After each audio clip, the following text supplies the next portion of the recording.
At 11:15 on the morning of the 26th of July, 1944, in a stone-walled command post near the village of Marigny, southwest of St. Lo, a German staff officer of the Panzerlehr Division sat down to write a strength return. His division had begun this summer as one of the finest armored formations in the Wehrmacht, fully equipped, fully manned, the showpiece of the Panzer Arm. The carpet bombing that opened Operation Cobra the day before had fallen on his positions with a weight no soldier in that command post had words for. When he tallied what remained, he found that the division he was meant to report on had effectively ceased to exist as a fighting body. He wrote what he could. He did not know, because there was no way for him to know, that the American divisions rolling toward him through the gap his men had failed to close were not the same divisions in the simple sense he understood that word. They carried the same numbers. The 4th Infantry Division was still the 4th Infantry Division. The 3rd Armored Division was still the 3rd Armored. But the men inside them, and a great deal of the steel inside them, had been replaced, sometimes more than once, in a manner that the German command structure spent the rest of the war failing to comprehend. This is the story of that failure of comprehension. It is not a story about a battle, although battles run through it. It is a story about two armies that had each built a system for staying alive, and about how one of those systems produced a result so consistent and so quietly relentless that the men on the other side of the line could read the evidence in front of them, write it down accurately, and still not believe what it meant. The title above this video asks why German generals could not explain how American divisions refit in 48 hours. The honest answer, the one we're going to build toward, is that they were asking the wrong question, and the reason they were asking the wrong question tells you more about how the war in the West was actually lost than any account of any single engagement. If you're enjoying this deep dive into the story, hit the subscribe button and let us know in the comments where in the world you're watching from today. To understand what puzzled the Germans, you first have to understand what they expected to see, because every act of intelligence analysis is a comparison between what is observed and what the observer believes is possible. And the German army believed, with the full weight of its institutional history, that it understood how divisions died and how they came back to life.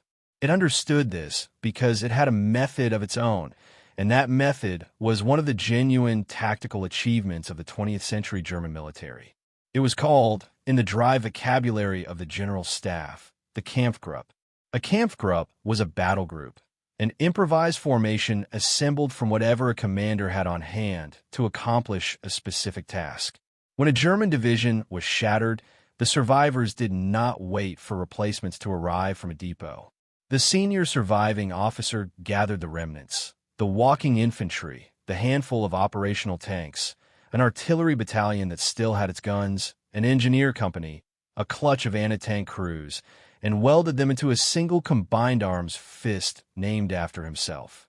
Kampfgruppe Heinz, Kampfgruppe von Schwerin, Kampfgruppe Schill.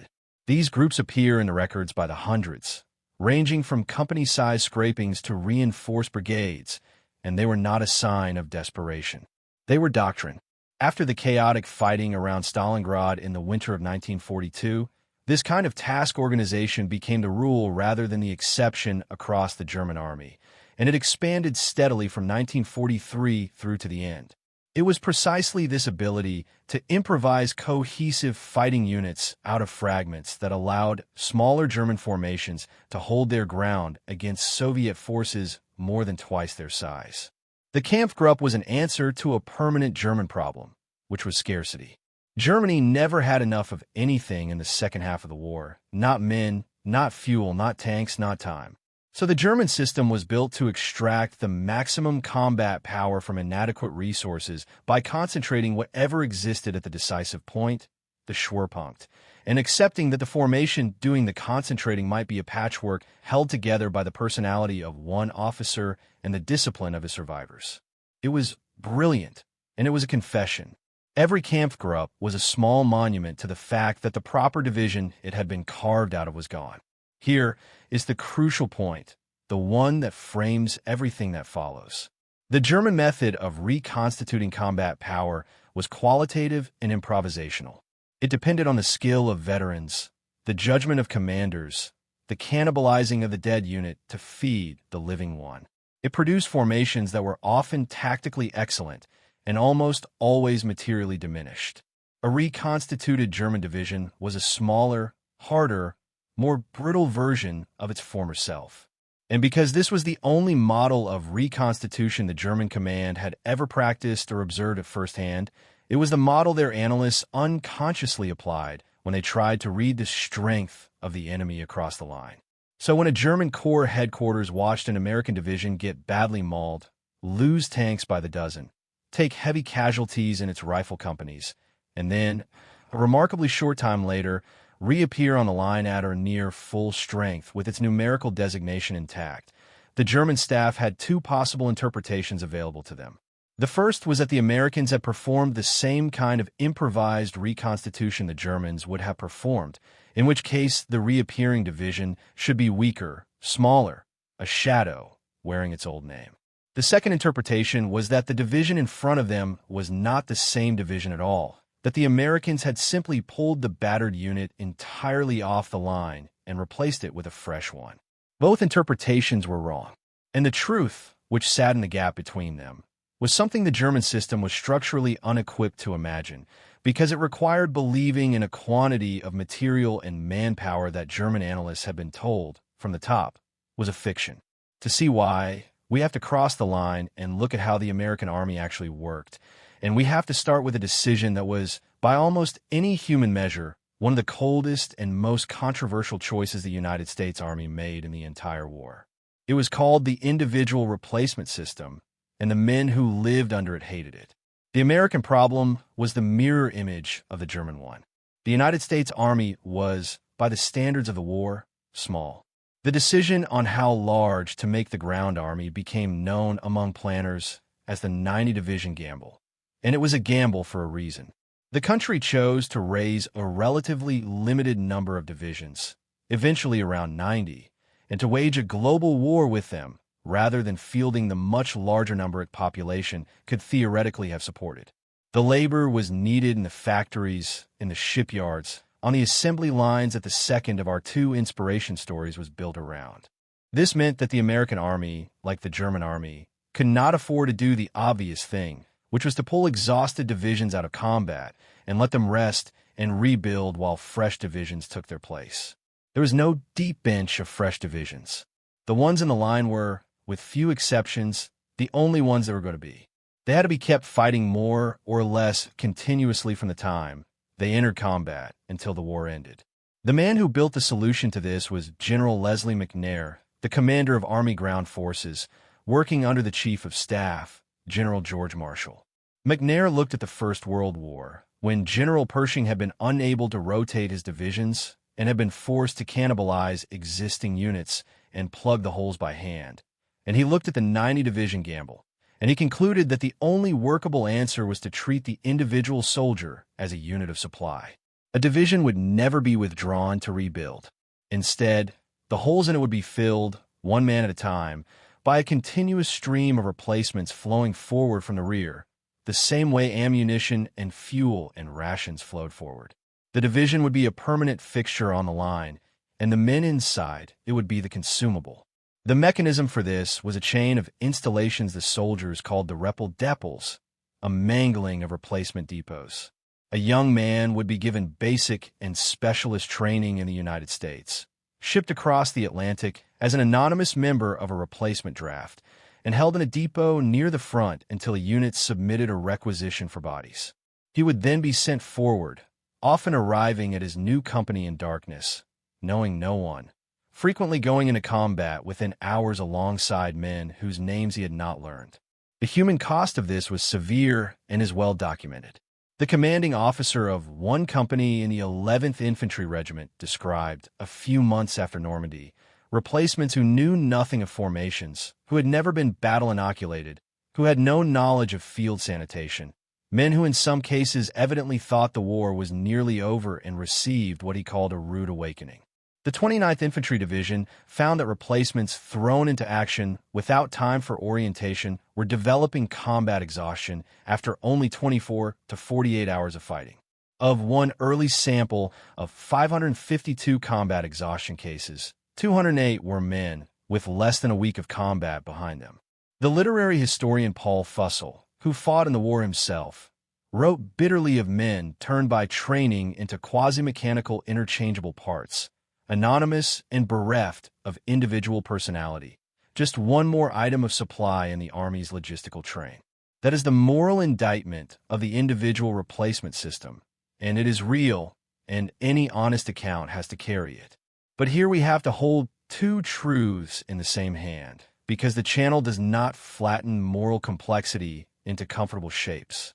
The system that was so corrosive to the individual soldier, so destructive of the brotherhood that the war movies celebrate, was at the same time the single most effective machine for sustaining combat power that any army in the war possessed. It was cruel, and it worked precisely because it was cruel. By refusing to ever let a division leave the line, by feeding replacements into it continuously, the American Army produced the effect that mystified the Germans. A division could be ground down in a week of fighting and remain, on the strength returns and on the ground, the same division at nearly the same strength because the grinding down and the refilling were happening simultaneously and without pause. There was no moment of withdrawal, no visible interval of reconstitution for an enemy analyst to observe and measure. The division never went away to rebuild. It rebuilt while it bled. If you find this story engaging, please take a moment to subscribe and enable notifications. It helps us continue producing in-depth content like this.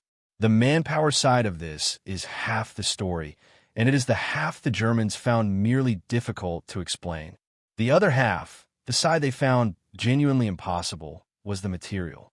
And to understand the material, we need to go to a maintenance battalion of the 3rd Armored Division and to the testimony of a young ordnance officer named Belton Cooper. Cooper was an engineer by training, a graduate of the Virginia Military Institute who had gone through the Armored Force School at Fort Knox and understood both maintenance and armor doctrine. He landed in France with the 3rd Armored Division on the 24th of June, 1944, and his job was one of the least glamorous and most revealing in the entire Army.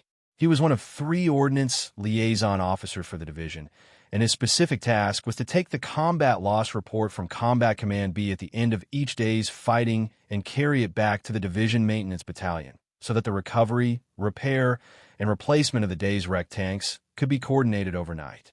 He spent the war, in other words, counting dead Shermans and arranging their resurrection. He saw more destroyed American tanks than almost any other man alive, and decades later he wrote them down. The numbers he recorded are the granular core of this story, and they are worth saying slowly. The 3rd Armored Division entered combat in Normandy with 232 M4 Sherman tanks on its rolls, along with a complement of lighter M5 Stuarts. Over the course of its 231 days in combat, from Normandy to the heart of Germany, the division had 648 Shermans completely destroyed. Not damaged. Destroyed, written off, gone. And it had a further 700 or so tanks knocked out, recovered, repaired, and put back into the fight. Cooper did the arithmetic that any German banker, to borrow a phrase from our second story, would have recognized at once. A division that began with 232 tanks and lost 648 of them outright had suffered a loss rate of 580%. It had been destroyed as a tank force very nearly 6 times over. And at the end of all that destruction, it rolled across the Rhine and into Germany, still recognizably the 3rd Armored Division, still fielding its tank battalions, still spearheading the advance. Sit with that for a moment, because it is the whole story in a single statistic. 580%. The German army did not lose its panzer divisions 6 times and keep going. It lost them once, carved the survivors into a Kampfgruppe, and fought on with a fraction of the original strength. The Americans lost the equivalent of the entire tank force nearly 6 times, and the strength return at the top barely moved. To a German analyst who understood, correctly, how hard it was to manufacture, ship, and field a single tank, this was not an impressive logistical achievement. It was an impossible one. It was water flowing uphill. The mechanism behind Cooper's numbers was not magic, and it was not even, at the sharp end, particularly high technology. It was organization, applied with a relentlessness that the German system, built around scarcity and improvisation, had never needed to develop and could not match. When a Sherman was knocked out, a decision was made on the spot about whether the combat maintenance crews could repair it forward or whether it would have to be left for the Army Ordnance Depot to collect later. If the tank sat in a minefield, the engineers were called to clear a lane so the recovery vehicles could reach it. The wreck was dragged to a collecting point. A replacement was requisitioned, and a replacement existed in the depot, ready, because behind the division stood a logistical structure of a size the Germans never possessed. The Ordnance Department alone accounted for roughly half of all United States Army procurement in the war, some $34 billion of it. And by the end, there were more than 2,200 ordnance units of around 40 different types, supported by more than 3,000 quartermaster units feeding, clothing, and re-equipping the Army wherever it was.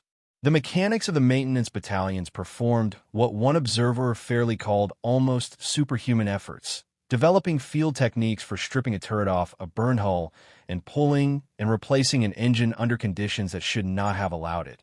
And they did so as routine, night after night, so that a combat command that had been gutted by sundown could be something close to whole again by the time it was needed.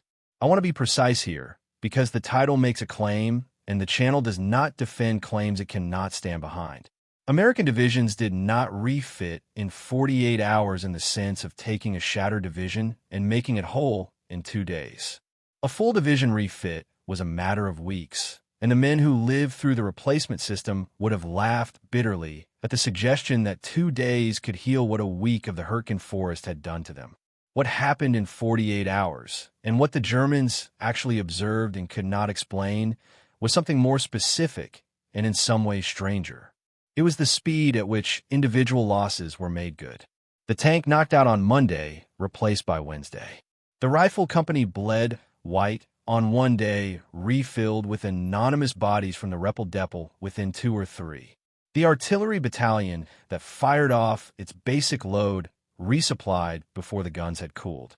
It was the refilling of the vessel as fast as it emptied, so that the level never visibly dropped, and it was the cumulative effect of that refilling, sustained across months, that produced the apparition of a division that could be destroyed 6 times and never seemed to go away. The Germans saw the vessel. They wrote down its level, and then their own system of belief did to that observation what it had always done to inconvenient American numbers. To understand the blindness, you have to understand that it was not, at its root, a failure of information. This is the part most accounts get wrong, and it is the part that connects this story to the story of Alexis von Rhyn and the bomber plant at Willow Run. The German intelligence services were not starved of data about American strength. The branch responsible for assessing the Western Allies, Fremdheer West, Foreign Armies West, was the same organization von Rhyn had run, and it was capable of producing assessments of considerable accuracy when its analysts were allowed to follow the arithmetic where it led. The problem was never that the Germans could not count what the Americans were putting into the field. The problem was that the German military mind, at the level where decisions were made, had been trained for a century to believe that counting was not how wars were won. The German army was the army of the decisive blow. Its entire intellectual tradition, running back through the elder Moltke to Clausewitz and the Prussian General Staff, was built around the idea of annihilation. The Vernichtungschlacht, the single shattering battle of encirclement that destroyed the enemy's army and ended the war by a stroke of operational genius. This was the philosophy that produced the lightning campaigns of 1939 and 1940, the encirclements that swallowed entire Soviet armies in 1941. It was a philosophy that rejected, almost as a matter of professional honor, the idea of a war decided gradually and cumulatively by the slow accountancy of attrition. As one careful post-war analysis of the German commanders in the West put it, their traditional thought and training stressed the ideal of defeating the enemy by a decisive act of annihilation. And such a philosophy rejected the idea of a gradual and cumulative strategy of attrition.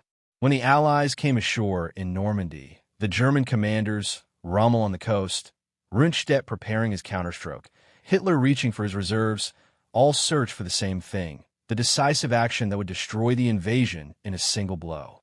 There was no such blow available, because the war they were actually in was not that kind of war.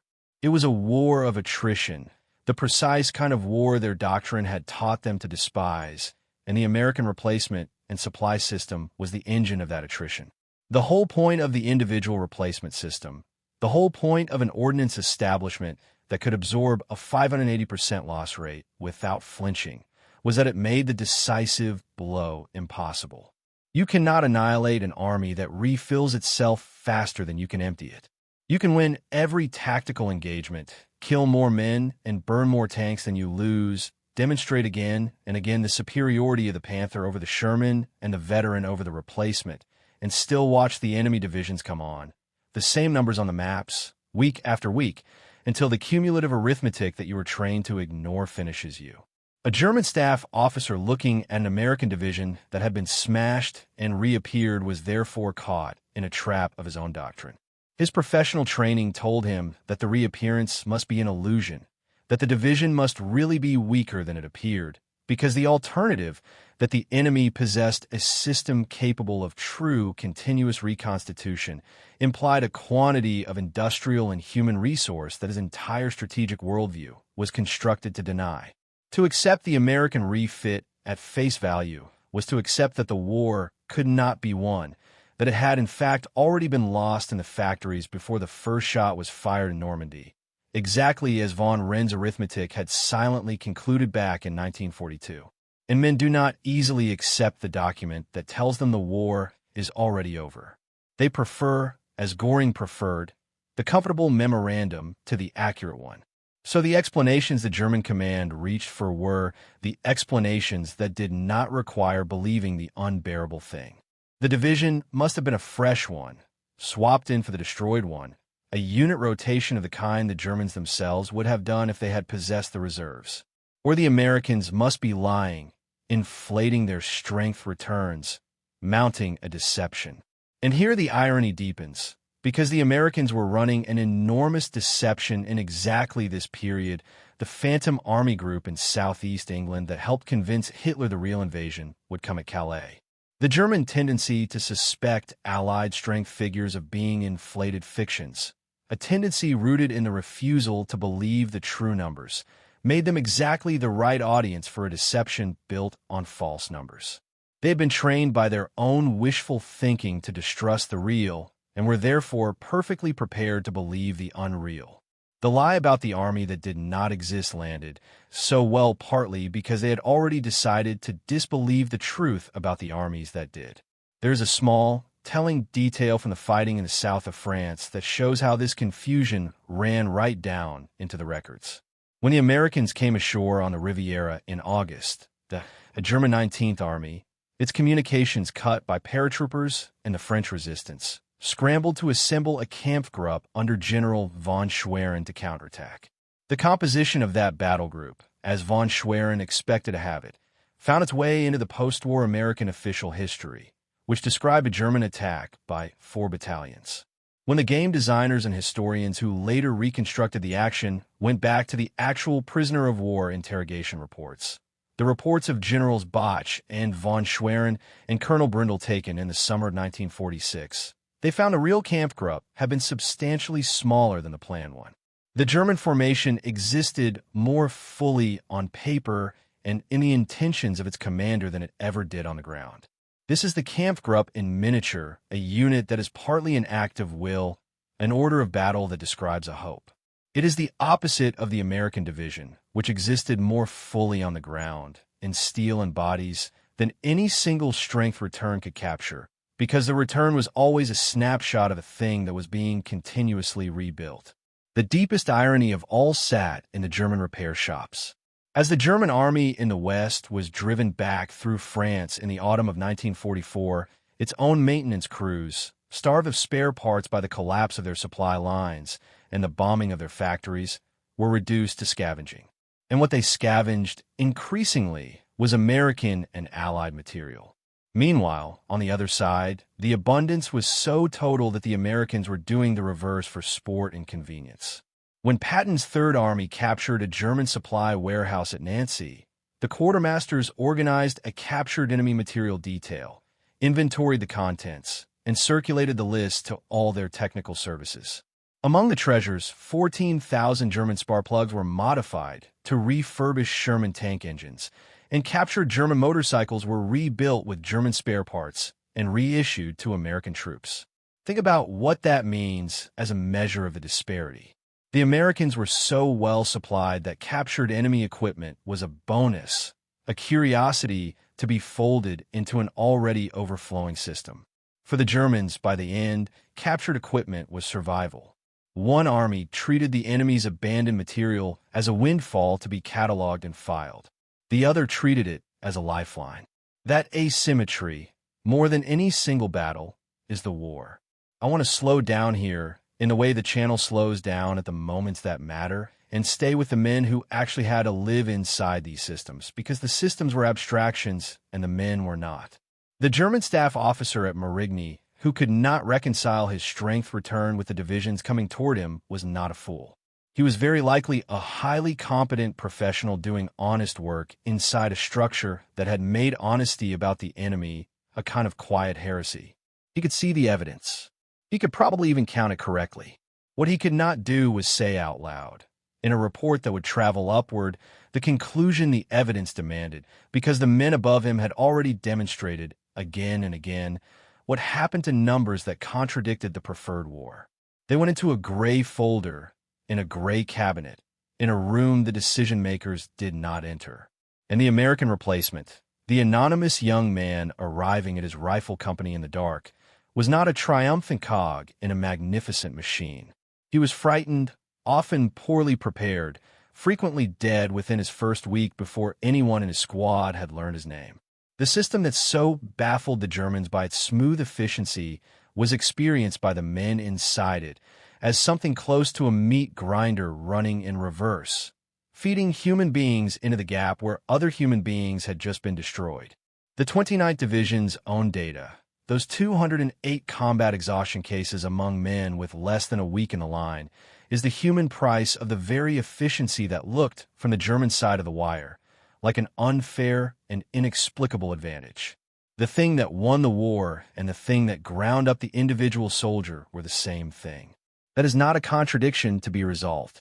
It is the truth to be carried. What happened to the men who tried on the German side to tell the truth about all of this, we have already seen in the story of von Wren, hanged at Plötzensee in October of 1944, correct about every number and rewarded for none of it. But there is a quieter aftermath worth recording, because it speaks to how the truth finally surfaced. After the war, the United States Army Historical Division ran a program to interview captured German commanders, to record their accounts of the campaigns they had fought. Major Kenneth Heckler and others sat across tables from generals like Jodl and Keitel and the corps and division commanders beneath them, and asked them to explain what they had seen and decided. The program drew criticism at the time from American officers who thought it amounted to letting the enemy write self-serving propaganda. But buried in those interrogations is the German command finally trying, with the war lost and nothing left to protect, to explain the thing they could not explain while it was happening. And the explanation, when it came, was rarely a clean confession that they had been beaten by logistics. It came wrapped in tactical pride, in accounts of brilliant local defenses and the inferiority of American tanks, and the failures of their own high command and their own allies. The attrition that had actually destroyed them remained, even in defeat, the thing their professional vocabulary was least able to name. They could describe every Kampfgruppe they had assembled.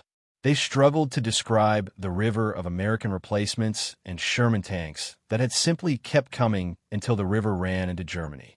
So we return to the question in the title, and we can now answer it honestly, which is the only way the channel ever wants it answered.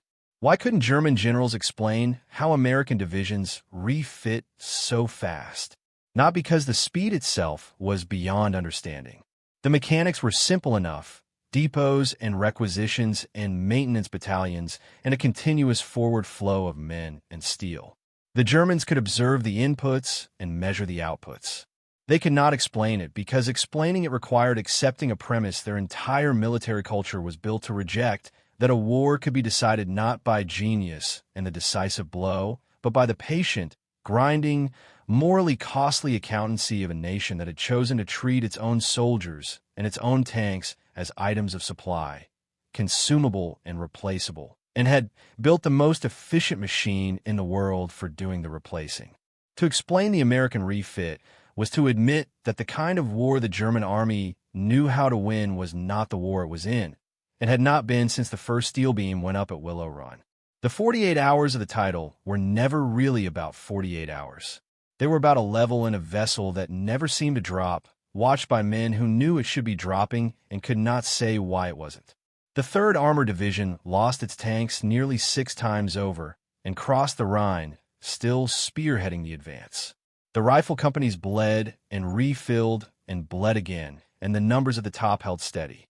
And on the other side of the line, a competent officer in a stone command post wrote down what he saw accurately and filed it because the men above him did not want to know, and because by the summer of 1944 the only thing left to do with the truth in that army was to put it in a folder and close the drawer. The men who died feeding the American machine, the anonymous replacements whose names their squad mates never learned, and the German soldiers who fought with tactical brilliance inside a strategic impossibility, both paid the price of the same hard fact. The fact was that the war in the West had become a question of arithmetic, and one side had refused, at the highest level, to do the sum. Von Renne did the sum and was hanged for the company he kept. Göring refused the sum and kept his rank to the end. And the divisions came on, the same numbers on the maps, refilling as fast as they emptied, until there was no more line left to hold, and the question of how they did it stopped mattering to anyone but the historians who would spend the next 80 years explaining what the men who watched it happen could see and write down, and never quite let themselves believe. Thank you for watching. For more detailed historical breakdowns, check out the other videos on your screen now, and don't forget to subscribe.